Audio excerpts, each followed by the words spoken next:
राउरकेला ढाबा मालिकों को गुलिकांड घटना रे दुई अभियुक्तों को एनकाउंटर करिछि राउरकेला पुलिस। ये रही ब्रेकिंग न्यूज वर्तमान एक्शन मोड रे राउरकेला पुलिस दुई अभियुक्तों को गोड़े गोड़े एनकाउंटर करिछि।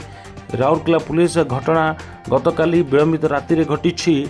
बिस्रा थाना अंतर्गत सारुभाल ठार थिबा एक ढाबारे 7 ରୁ 8 जन दुर्बृत्त पशिथिले एवं ढाबा मालिकों को गुली मार करथिले। उक्त घटना रे राउरकेला पुलिस को मिली बड़ सफलता। दुई अभियुक्तों को 4 घंटा भितर एनकाउंटर करिछि राउरकेला पुलिस। 2 जन अभियुक्त चिकित्सित होउछन्ति राउरकेला सरकारी हॉस्पिटल एवं जदि कहबा दुई अभियुक्त बिस्रा थाना अंचल बोली जना पड़िछि।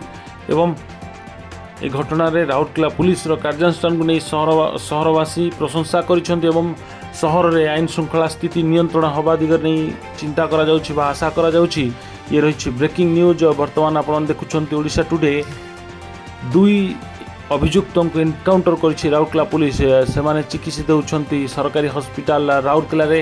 एवं जदि कहबा गतकाली राति रे घटिथिला गुलिकांड, जो गुलिकांड रे बिस्रा थाना अंतर्गत सारुबाहाल ठारे थिबा एक ढाबा मालिकों उपर को गुली करथिले एवं तांको गोड़े गुली बाजिथिला। से मध्य गुरुतर अवस्था चिकित्सित होउछन्ति सरकारी हॉस्पिटल एवं वर्तमान 2 जन अभियुक्तों को पुलिस एनकाउंटर करिछि।